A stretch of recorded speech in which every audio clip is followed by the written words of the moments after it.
Eu acredito sim. Inclusive, foi graças ao estímulo da Abracine que em Minas a gente conseguiu se organizar em torno de um grupo de críticos e refundar uma associação de críticos mineiros que existiu no passado e foi desativada, mas ainda existe em cartório. Então a gente está tentando reativar essa antiga, mas já nos mobilizando lá entre nós para criar atividades. E justamente o caso da censura ao filme Sérvio serviu para a nossa primeira atividade, ainda informalmente, mas já utilizando o nome Associação Mineira de Críticos de Cinema, de nos colocarmos contra a censura. A gente fez um debate, exibimos o filme como resposta à proibição a ele. E sim, isso serviu muito para unir diferenças muito fortes. Acho que todo estado tem, mas em Minas, talvez até por uma característica cultural, os mineiros tendem a se ensimesmar um pouco mais. E lá as diferenças eram muito evidentes, mas a oportunidade de juntar essas diferenças e transformá-las numa vantagem começa a se formar com mais vigor, assim. E a associação é muito fundamental nesse sentido. E uma associação, ela serve de interlocutora da sociedade, né? No caso, uma OAB, uma entidade que reúna os realizadores e tal. Eles agora têm a quem se dirigir. Antes eles só podiam contar com o apoio de críticos individualmente. Agora eles se dirigem a uma entidade e quem responde é uma entidade também. Uhum. Eu queria voltar agora ao tema que nós começamos no primeiro bloco, que é a formação do crítico de cinema. Como vocês bem frisaram, hoje ela está muito ligada ao jornalismo, à prática jornalística. Agora, duas provocações para vocês. No caso do jornalismo, o que precisa melhorar do que vocês percebem com os colegas de crítica, com o que se vê, com o que se ouve, com o que se lê?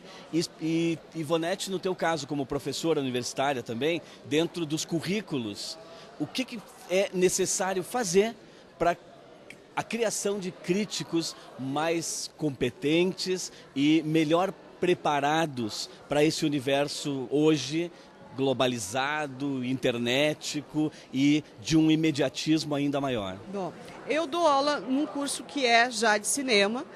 Inclusive eu leciono uma disciplina chamada Crítica de Cinema, outra História do Cinema. Então, quer dizer, são todas disciplinas que diretamente respondem a essa demanda, né, de formação. Agora, tanto no jornalismo como num curso de cinema, tem uma coisa de base que a gente precisa batalhar e batalhar e batalhar, que é a questão da leitura. Nem no jornalismo, nem no curso de cinema a gente vai conseguir formar pessoas aptas a escreverem se antes elas não lerem literatura clássica, elas não exercitarem a própria escrita, e isso qualquer curso precisa incentivar. Eu acho que a gente até precisa fazer um meia-culpa enquanto professor, né, que talvez a gente não exija tanto, porque a gente já pega alunos fragilizados no segundo grau em relação a isso, que não gostam de ler, que muito menos então gostam de escrever, e a gente fica usando como desculpa, eles já chegam assim, a gente não tem muito o que fazer, mas a gente precisa forçar, eu acho, essa formação de base que está na literatura, não está no jornalismo e não está no cinema. O que você pensa, Marcelo? Passa um turbilhão de ideias a partir da pergunta e dos comentários da Ivonete, mas eu não sei se vou conseguir falar de todos. A primeira coisa é que eu faria uma ressalva até a própria essência da pergunta. Eu acho que o jornalismo não cria os críticos, na verdade. E mais radicalmente ainda, eu diria que os críticos não é impossível criar um crítico.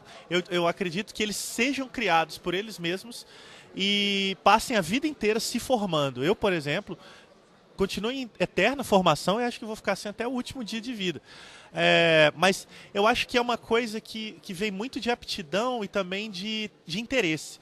Além da questão toda da leitura que a Ivonete disse, eu acredito que os alunos hoje, eu já tive experiência em sala de aula também, para universitários, eles vêm com um olhar muito viciado em determinados aspectos da arte, que é muito complicado de quebrar, né? E o crítico de cinema, que eu acredito que tenha relevância, ele tem um olhar muito aberto e generoso com aquilo que ele avalia, que ele reflete. É impossível ter um bom crítico se a visão dele é fechada em alguma caixinha. Então acho que além da educação é preciso mesmo trabalhar a questão do olhar, da visão de mundo e de arte. E isso realmente eu não acho que é possível ensinar, é possível esclarecer. Mas é dali em diante mesmo que o caminho precisa ser percorrido. Acho que assim, promover a consciência, né, nesse estudante de que mais importante de responder, oferecer respostas, é oferecer perguntas. Saber questionar, saber colocar tudo em dúvida, tudo em xeque. Isso é mais importante. A gente não traz respostas. E é o mais difícil, na verdade, enfiar isso na cabeça de quem acha que isso não é possível ou não é necessário, na verdade. E fazer crítica hoje no Brasil, aproveitando esse tema e ampliando ainda. Nas especialidades de vocês, por exemplo, numa revista, qual é a maior dificuldade hoje para trabalhar uma revista de crítica de cinema e em jornal, em internet? Qual é a dificuldade que, como críticos, vocês enfrentam hoje? Falando como em jornal e em revista e tal, eu acho que na prática é uma questão hoje de espaço. Não há mais interesse dos veículos em geral de trabalhar o espaço da reflexão. Acho que até refletindo um pouco o mundo de hoje, o que mais tem se valorizado nos veículos é a informação imediata, rápida, breve, que não vai tomar tempo do leitor. Sabe? Então, é muito curioso que a ideia da internet está impregnando o meio impresso. Então, o que era só virtual virou também fora do virtual. O jornal, a revista, que seriam os espaços privilegiados de reflexão, estão se tornando braços do mundo virtual e, consequentemente, fazendo com que o mundo virtual se torne um braço do espaço. Já se trabalha mais a questão de reflexões maiores. Quer dizer, uma revista como a Teorema e algumas outras publicações vão na contramão, mas a regra me parece mesmo de que não há mais tanto interesse que isso seja desenvolvido. Lá no O Tempo, então, de Minas Gerais, precisaria, no teu olhar, mais espaço para essa reflexão crítica. Eu me acho privilegiado. Dentro do impresso, né, sim, o Tempo ainda me dá muito espaço para o padrão de hoje. Poucos jornais dão um espaço devido. Mas ainda assim, eu acho que no geral, mesmo na mídia em geral, no mundo, a reflexão não é mais um grande interesse. A internet não veio para criar um pouco mais de espaço, porque a internet é um lugar sem limite, quase, eu acho que ela não veio para isso, mas ela acabou se tornando depositário disso, porque as outras mídias não mais dão conta disso. Eu sou bem otimista, porque geralmente a gente tem assim posições muito para baixo, muito catastróficas até, muito que ficam lamentando, que ficam no saudosismo. Na época em que os espaços davam uma página inteira para um filme e tal. Eu acho que realmente a internet veio, vamos aproveitar e não vamos demonizá-la, né? Lamentar. Né? Então assim, eu escrevia em jornal, o jornal fechou. Eu fazia comentário de cinema, que eu não chamava de crítica, mas enfim, era crítica em televisão, o programa acabou. Então, assim, o que eu fiz? Eu reuni uns amigos e a gente criou uma revista. A revista está aí há 10 anos, a revista Teorema, agora a gente está lançando aqui em Gramado o número 18, são 2 edições por ano, porque como eu falei antes, são artigos densos, mais longos e tal, e uma revista que não tem patrocínio nenhum. No início até a gente tentou, mas não existe interesse das empresas em apostar numa revista que o miolo é em preto e branco e que tem texto e texto e texto, né? Enfim, mas nós encontramos o nosso nicho de leitores e é para esses leitores que a revista é feita, é para esses leitores que a gente se dirige. Mas existem tantos outros meios em que a gente pode usar mesmo. A gente tem a revista, mas ao mesmo tempo a gente tem outros espaços na própria academia, ou lança um livro, aqui em Gramado inclusive está sendo lançado um livro que reúne só críticos de cinema.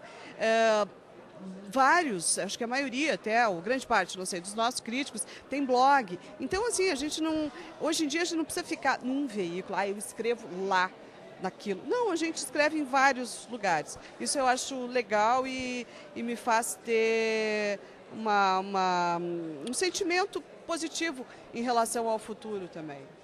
Bom, lógico que nós estamos falando de crítica de cinema, tem que falar um pouco sobre cinema também, né? E aproveitar o conhecimento de vocês como críticos de cinema. Eu não gosto de cinema. Ser crítico de cinema, hoje, no Brasil, com a produção de filmes que se tem aqui, também, paralelamente, criticando, muitas vezes, filmes produzidos no exterior.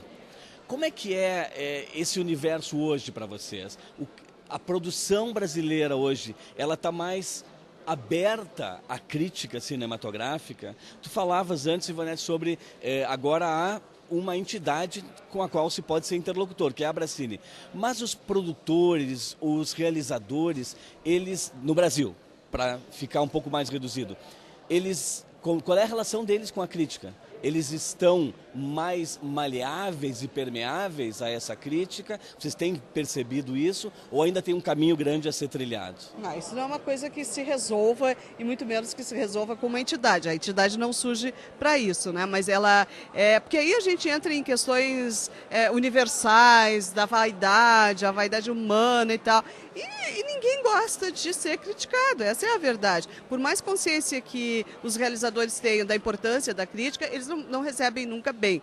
Né? Claro, alguns recebem muito mal e outros aceitam mais, aceitam o diálogo e tal. Então, isso é eterno. E isso até é interessante, porque gera conflitos e tal.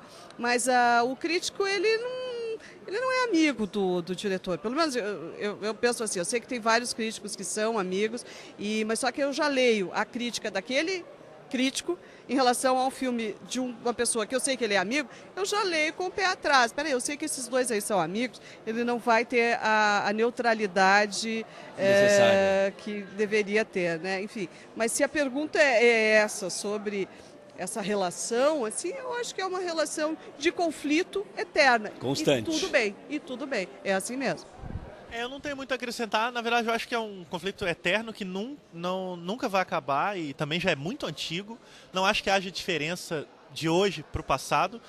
Sempre bom lembrar o caso do Glauber Rocha, que era fanático pelo Muniz Viana, até o dia em que o Muniz Viana detonou, eu ia falar destroçou, o que dá na mesma, o Terra em Transe. Aí ele foi tirar satisfação com o Muniz Viana e ameaçou matar o Muniz Viana com aquele jeito glauberiano.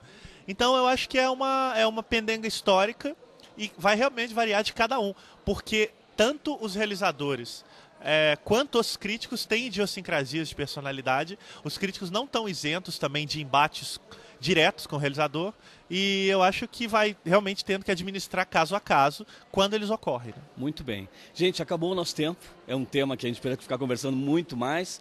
Gostamos dele e nós esperamos que o público também tenha gostado. Eu, particularmente, gostei muito e agradeço a Ivonete Pinto, crítica e professora de cinema da Universidade Federal de Pelotas e vice-presidente da Abracine.